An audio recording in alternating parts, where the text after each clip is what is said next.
What up? This is Drew Lieberman bringing you episode 13 of Coach Talk.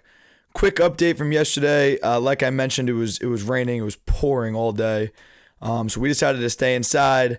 We got a really good focused walkthrough in. Receivers, we did some ball drills after. And like I mentioned, had some extra film work in. So I think it was really helpful for the wideouts. They seemed to have a much clearer understanding of everything I was trying to say coverage-wise.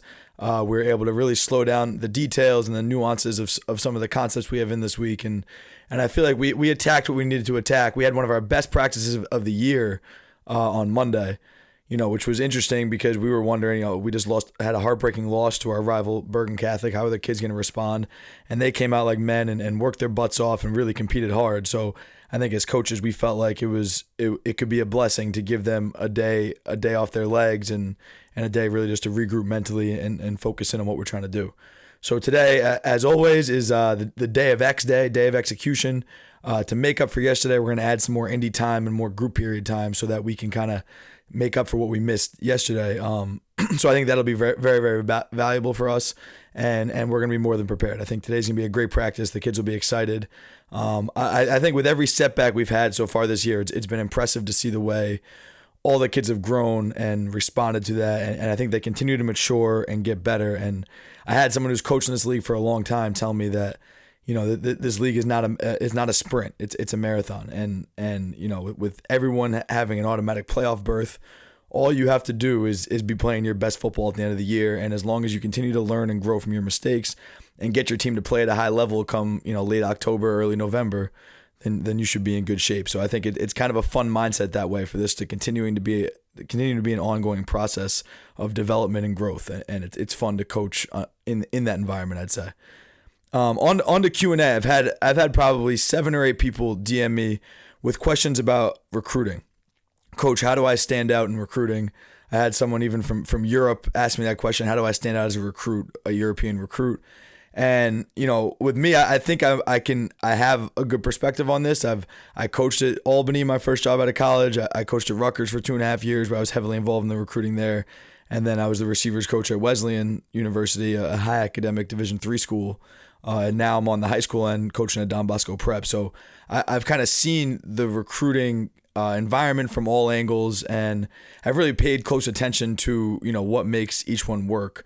And as myself, I played football at Wesleyan and came from Portland, Maine. So came from a place where it's not a heavily recruited area. So I really had to market myself and hustle just to get my name out there. And so I just think hopefully I can bring you some value answering this question. To me, recruiting, as far as getting yourself recruited, it starts with the camps in the summer.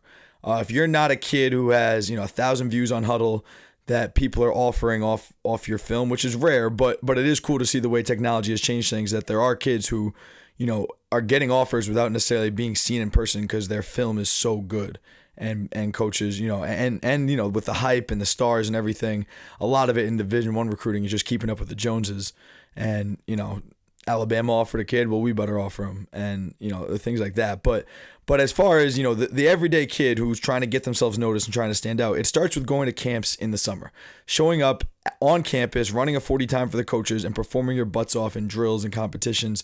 That's the quickest way to stand out. If someone doesn't know who you are, you show up to a camp, you show out as one of the best players at that camp, you have a good performance, you carry yourself the right way with a good attitude, then that's the number one way for coaches to take notice of you when they didn't know who you were before. And then from there, keeping in constant contact with them, updating coaches with 7-on-7 film from the summer, workout film, and then preseason film, game film as you go, and just marketing yourself as if you're a brand. Like, you need to continue to spin a positive message and continue to keep in touch and make sure that those guys are still interested in you. And the key is honesty. Make sure you ask for honesty from those coaches. Grades are huge in this equation because the lower grades you have, that's limiting the amount of programs that can recruit you.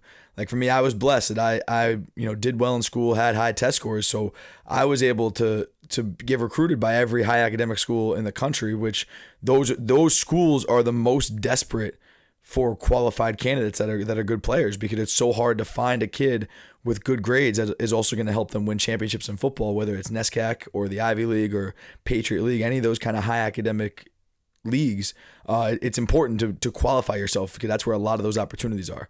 So your grades are huge. Getting your test scores up and really taking that seriously is really a big deal. It's not just a corny saying. Like, it is a huge key in giving yourself more options to get recruited. And then from there, like, let's say you go through that summer process, even if you missed the summer process, right? Let's say you were just not, you weren't aware of it, or you're a younger kid.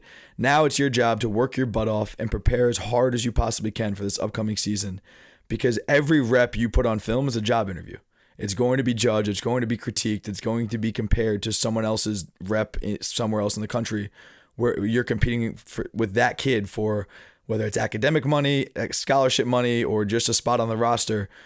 Every rep is going to be critiqued. So you need to work your butt off and fix your mindset so that you're able to go finish every rep and play at a high level constantly, so that, all these job interview type clips that you're putting out, there's nothing to be left desired. And there's nothing that coaches can poke holes in and say, I don't like the way he does this or that. At least control what you can control, and allow your hustle and your toughness and your effort to stand out on film, and that'll make up for any physical shortcomings you might have. And coaches will want to recruit a kid that's playing the game of football the way you prove to show on film. And the one thing I'll tell you is film don't lie. Like, if you watch a full game film of a kid, the highlight films can be deceiving, but then you watch a game film of a kid, you go to a game and watch him in person, you can tell right away what kind of player he is, how hard he's playing, how much he loves the game, how much he's selling out for his teammates.